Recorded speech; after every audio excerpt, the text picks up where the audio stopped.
Peace tech lovers, I'm Zatona. Welcome to my tech zone. If you clicked on this video, you are probably asking yourself the same question. What in the world of AI is happening? How these major AI updates are going to affect your own experience with these operating systems that you have been used to for years? Well, the good news is I'm here to help you out. So let's dive into it.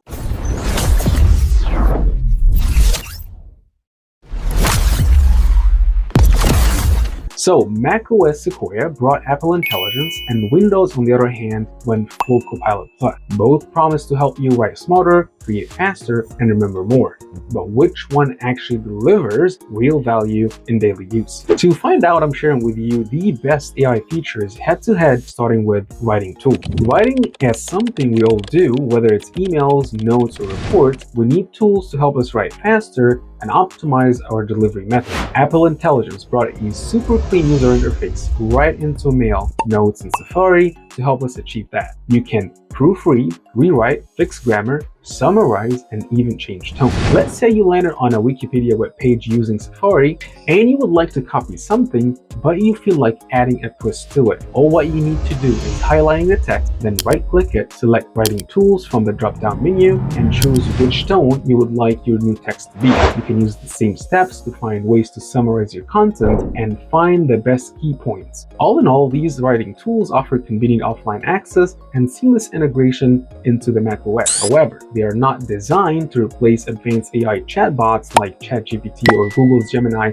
by any means. On Windows, Copilot Plus brings in tools like deep research and pages, which help you brainstorm, organize thought, and write from scratch. It also integrates into Word, Edge, and Outlook for seamless guidance. Since Copilot can already fetch answers from the web, Deep Research, however, digs deeper, searching tens and hundreds of websites, documents, and images to create a detailed report. So if you need more than service level information, Deep Research is the way to go. The only catch that it can take a few minutes to run, but the output is much deeper than your average AI search, as it pulls data in real time from the internet. Also, Deep Research works best when paired with a new feature called Pages, a collaborative space where you and the AI can co-develop content in real time. Think of it like ChatGPT Canvas or Gemini side-by-side editor, where conversations and content creation happen together. But Pages goes beyond just being a blank canvas. It's more than a text editor. Copilot is embedded into Pages, meaning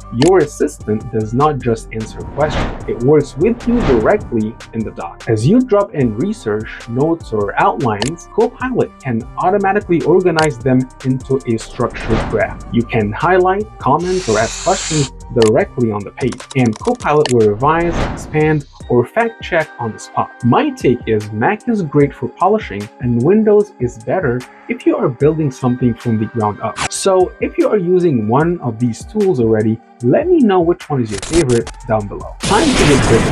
macOS gives us Image Playground, which generates artwork in different styles, from sketches to 3D. With that, you can create playful images right away. With concepts like themes, costumes, accessories, and places, even create images in the likeness of a family member or friend using photos from their photo library. Ask me about Genmoji. Well, you can make your own emojis based on your personality or mood. It's honestly kind of addicting. For example, instead of dog in a birthday hat, you can change it to dog with a birthday cake. It will then automatically repopulate new versions that you can pick up. With these two new features, there's no limit to the ideas and creativity approaches. Perhaps the funniest part about being involved with AI. Windows answers back with Cocreator and Paint. Just type what you want and boom, you get AI generated art. It also upgrades the Photos app with smart erasing and other enhancements. Think of it as Photoshop-like. The Cocreator feature makes use of the neural processing unit to generate images locally on your computer. There are no restrictions on how many images you can generate. However, to use Cocreator, you need to sign into your Microsoft account and be connected to the internet to access cloud services that ensure safe use of AI. My take, macOS is more playful and artistic, while Windows is more about utility and cool. Now let's talk about AI as your actual assistant. Siri got a serious upgrade with Apple Intelligence. It now understands context better, can handle follow-up requests, and even works when you type instead of speak. Siri 2 will simply remember remember what the topic of the conversation is and can pull from other sources to find relevant information like email, calendar, and messages. However, Apple has not yet fully delivered on this capability and recently decided to advance Siri even further by integrating advanced language models from OpenAI and Anthropic. But for right now, it can launch features like rewriting or summarizing text in the app you're using. Windows takes this idea and runs with it. Copilot Vision can actually see your screen, recommend next steps, and automate multi-step actions for you. By sharing your screen, Copilot starts responding instantaneously on any question related to what you already see. This is the most interactive way I have seen AIs being used for. Now, with the ability to navigate multiple apps at once and have Copilot serve as a guide when you want it, you're now able to share 2 apps at a time. So Copilot travels with you as you work to gain more context, connecting dots between different apps. It's like having a smart coworker living in your taskbar. So if you want clean and helpful, Mac does it well. But if you want hands-on assistance that feels proactive, Windows wins this round. This is one of the most futuristic features. macOS does not yet offer a system-wide memory or recall function. Windows, yeah. It has recall, which basically captures snapshots of what you have done on your PC so you can scroll back and find anything. It's like a time machine for your computer. It's opt-in, encrypted, and local, but still, it raises some eyebrows on the privacy front. Reality is it's super useful, but you just have to be okay with your system watching everything. Accessibility is getting better everywhere, but here's the breakdown. macOS has great features like iPhone mirroring, which can help people with physical limitations. Let's say your iPhone is in another room or deep in your backpack. And for those moments when you need to use it but don't feel like getting up to find it, you can pull it up on your computer. As part of Apple's continuity features, iPhone mirroring lets you access and interact with your iPhone wirelessly using your Mac. In a nutshell, your new iPhone literally becomes your new Mac with a larger screen. Pretty cool if you ask me. But Windows has stepped up big time here with voice access, live caption for any media, and AI-powered file search. While voice access use advanced speech recognition and natural language processing to understand your spoken words and engage in conversation with you, it also works in a wide range of languages. I personally tried to switch between multiple languages to test this out. While it can comprehend the context almost perfectly, the dialect or accent you get in response will not always be as accurate, which I'm sure Microsoft is going to improve on in future updates. Live captions as an accessibility function is just an awesome thing to have. By visiting the system settings and under accessibility tab, you can turn it on or simply use the shortcut keys Windows plus Control plus L to turn it on and off. Also, the ability to further change the background, font size, and style makes it all-round fit for a lot of people. AI-powered file search is completely optional, and it's not turned on by default for privacy reasons.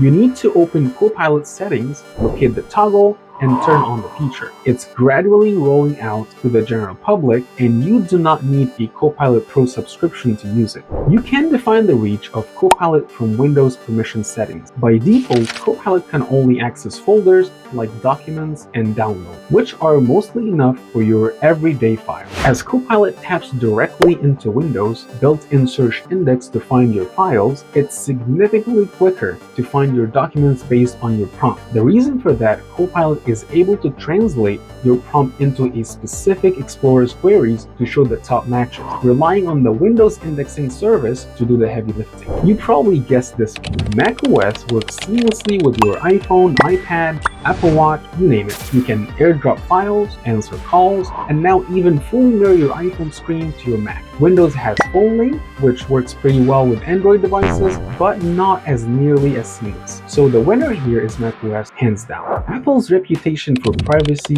is strong, and with Apple Intelligence, all AI features run on device. If anything has to go to the cloud, it tells you, and it only happens with your permission. Windows has improved here, especially with encryption and TPM chips, but with recall and cloud-connected Copilot, there is still more potential vulnerability. So if privacy matters most to you, Mac is still the safer bet. When we talk performance, all these AI features do not mean much if your system cannot keep up. macOS runs on Apple's in-house M-series chips like the M3, M4, and the upcoming M5. These chips are incredibly power efficient, run cool, and deliver consistent and smooth performance even with multiple AI tasks running. Plus, battery life, still unmatched. On the Windows side, Copilot PCs are now powered by Qualcomm Snapdragon X Elite chips and the latest from Intel and AMD. Microsoft claims these AI PCs can outperform even Apple's M3 in certain benchmarks, especially when it comes to running local AI models thanks to their dedicated neural processing units.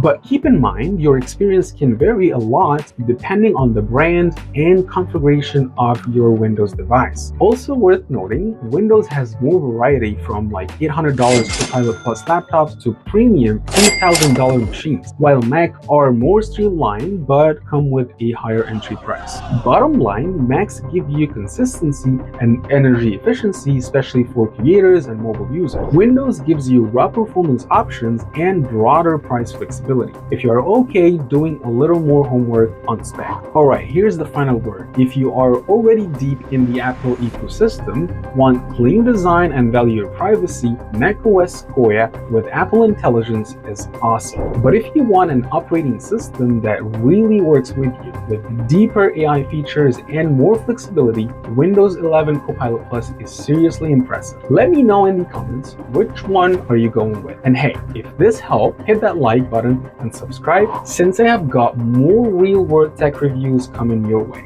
That's it for today's video. Thanks for watching. I'll catch you in the next one. Peace out.